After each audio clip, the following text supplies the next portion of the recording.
Praise the Lord. Good morning, good morning, good morning. जय मसीह की। परमेश्वर का धन्यवाद एक बार फिर एक नए दिन के लिए, एक नए सप्ताह के लिए। आज सोमवार है और इस सोमवार में हम ये तय करें कि हाँ, परमेश्वर एक और सप्ताह हमारे जीवन में आपने जोड़ा है। ये खुशी की बात है। खुशी की बात यह भी है कि हम भले चंगे हैं। हम अपने पैरों पर खड़े होकर चल फिर सकते हैं। हम अपने हाथों से काम कर सकते हैं। और कई ऐसे लोग होंगे जो दुर्बल होंगे। चिंता करने की आवश्यकता नहीं। परेशानियां आती हैं और दिक्कतें आती हैं, बीमारियां आती हैं, दुर्बल करती हैं, पर वो दुर्बलता में हमेशा रख नहीं सकती, क्योंकि अनुमति नहीं है उनको। यदि मैं अपने जीवन को परमेश्वर के हाथों में देकर परमेश्वर के हाथों से बढ़ रहा हूं, कुछ कर रहा हूं, उनकी इच्छा को पूरी कर रहा हूं, तो बाखूबी उन परिस्थितियों से वो निकालेंगे। ओके, वक्त के हिसाब से मत चलिए। जरूरी नहीं कि वक्त के हिसाब से चले, वक्त के साथ चले, सच के साथ चलें। वक्त ऑटोमेटिक आपके साथ चलेगा। सच, और सच क्या है ये जानना ही मनुष्य के लिए एक टास्क बना हुआ है, क्योंकि हर कोई अपनी एक सच्चाई को रखता है, एक छोटी सी बात को रखता है, और हम निर्णय लेकर उनके पीछे चलने लगते हैं, जाने बगैर, सोचे बगैर कि क्या होगा आगे, कैसी स्थिति परिस्थितियां बन सकती हैं, कौन से मोड़ पे हमारा साथ छोड़ दिया जाएगा, कौन सी जगहों में जाकर हमारे जीवन को नुकसान उठाना पड़ेगा।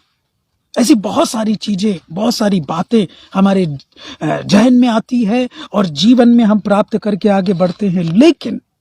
लेकिन प्रिय भाई और बहनों, आज के दिन जो परमेश्वर ने हमारे जीवन में जोड़ा है, उसके लिए हमको बाखूबी बहुत सारी बातों को समझकर और सच के साथ चलते हुए आगे बढ़ने की आवश्यकता है। 3रा अध्याय आज हम प्रारंभ कर रहे हैं, रोमियो की पत्री।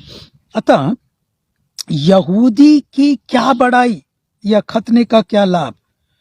हर प्रकार से बहुत कुछ पहले तो यह है कि परमेश्वर के वचन उनको सौंपे गए।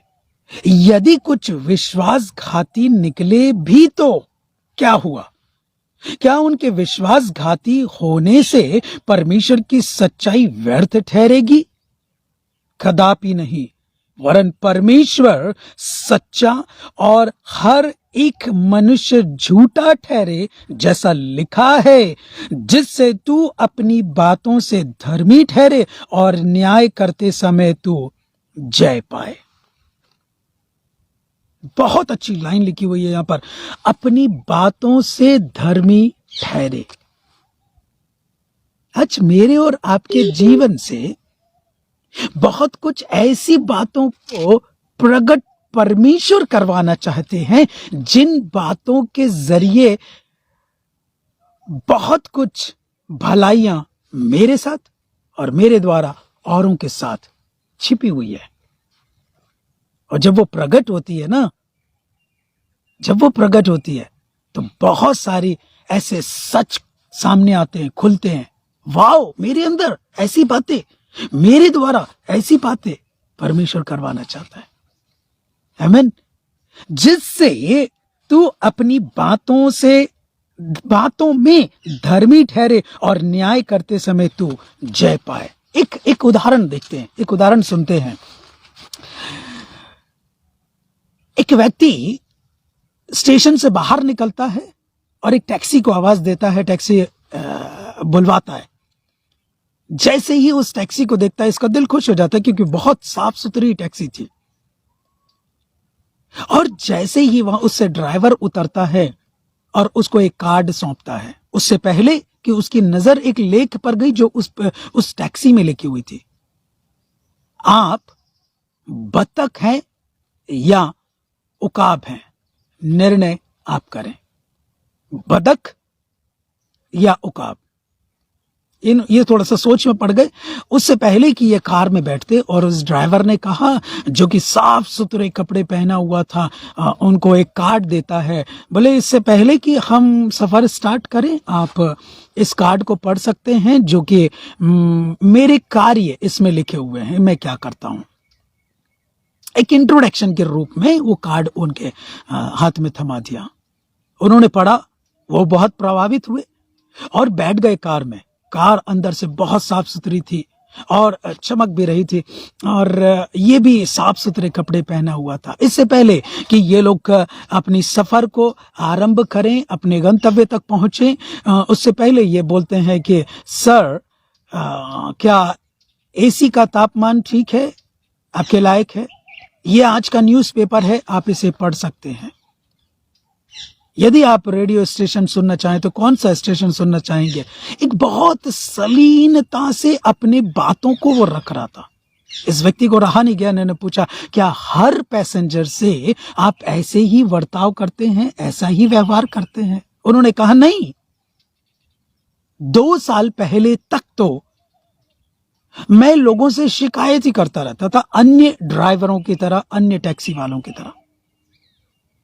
पर एक किताब मैंने एक डॉक्टर की पढ़ा था, जिसमें यह लिखा हुआ था कि यदि आप सुबह नकारात्मक विचारों के साथ अपनी दिन की शुरुआत करते हैं, अर्थात कि आज का दिन मेरा बेकार जाएगा, तो वो बेकार ही जाएगा। सकारात्मक विचारों के साथ अपने दिन को शुरुआत करते हैं तो आपका दिन अच्छा जाएगा। वो बात मुझे लग गई।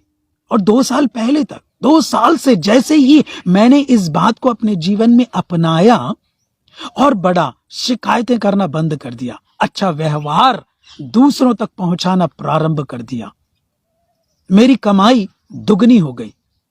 जो भी लोग मेरी गाड़ी में बैठते वो बड़े खुश हो जाते, अच्छी दुआएं देकर जाते। मेरा दिन अच्छा गुजरने लगा। अन्य लोगों की तरह, अन्य टैक्सी वालों की तरह मैंने व्यवहार करना छोड़ दिया, शिकायतें करना छोड़ दिया। अर्थात बतख को आपने देखा होगा, वो चिल्लाती टें टें टें टें चिल्लाती रहती है, मायने ये उसके निकलते हैं कि वो शिकायत ही करती रहती है, जबकि उकाब पक्षी बहुत ऊंचे पर उड़ता है। इन सारी बातों से बहुत ऊंचा उड़ता है वो। आप क्या बनना चाहते हैं इस दौर में, बतख या उकाब पक्षी? निर्णय आप करें। वो बहुत प्रभावित हुआ उसकी बातों से और उसने ये बात को रखा, मेरी एक छोटी सी बातें, छोटा सा व्यवहार लोगों के अंदर खुशियां ला सकता है, तो जाहिर सी बात है मैं वही करूं। बोले वो तो आज मैं मिल गया यहां स्टेशन में, वरना मुझे लोग फोन करके बुलाते हैं, मेरा इंतजार करते हैं, फलाना व्यक्ति मिलेगा, उन्हीं की गाड़ी में हम जाएंगे। कहने का मतलब, जिससे यहां पर जो बात लिखी हुई थी, जिससे तू अपनी बातों में धर्मी ठहरे और न्याय करते समय जय पाए। आगे कुछ और बात लिखी है, जल्दी से मैं पढ़ के समाप्त करूंगा। इसलिए यदि हमारा अधर्म परमेश्वर की धार्मिकता ठहरा देता है तो हम क्या कहें? क्या यह कि परमेश्वर जो क्रोध करता है अन्यायी है? कदापि नहीं। नहीं तो परमेश्वर कैसे जगत का न्याय करेगा? यदि मेरे झूठ के कारण परमेश्वर की सच्चाई उसकी महिमा के लिए अधिक करके प्रकट हुई, तो फिर क्यों पापी के समान मैं दंड के योग्य ठहराया जाता हूं? हम क्यों बुराई ना करें कि भलाई निकले? जैसा हम पर यही दोष लगाया भी जाता है, और कुछ कहते हैं कि इनका यही कहना है, परंतु ऐसों का दोषी ठहराना ठीक है।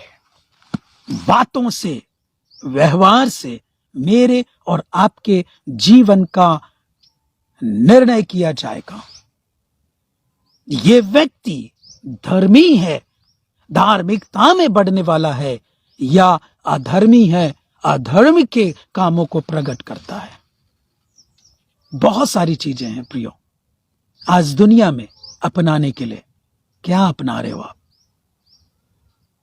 वक्त के साथ चलने की जरूरत नहीं है। वक्त ऐसा है ना, वक्त के साथ हमको चलना पड़ेगा। उसके आगे वाली लाइन को भी पढ़ लें, सच के साथ चलें। अगर सच के साथ चल रहे हैं तो वक्त ऑटोमेटिक जरूरी है आपके साथ चलना प्रारंभ कर देगा। Praise the Lord. प्रभु हम धन्यवाद करते हैं सुंदर बातों के लिए, सुंदर जीवन के लिए जो हमें आपने प्रदान किया है। आपने अभी तक चलाया, मदद किया, इसके लिए धन्यवाद। आगे और भी अपने हिसाब से अपनी इच्छा को हमारे जीवन में पूरा होने दीजिए, हमारे जरिए पूरा होने दीजिए, ताकि आपका राज्य बढ़े और आपकी महिमा होती रहे। हर एक व्यक्ति को अपने पंखों तले छिपाकर अपनी महिमा का कारण बनाइए। हम आपके कार्य को, आपके स्वभाव को इस संसार में प्रकट करना चाहते हैं, ताकि बहुतों के लिए आशीष, उन्नति और सफलता का कारण और उद्धार का कारण बन जाए। सारी महिमा आपको मिले यीशु के नाम से, आमीन। God bless you, take care. आपका दिन शुभ हो और आप परमेश्वर में बहुतायत के साथ बढ़ते जाएं। God bless you, take care, have a nice day.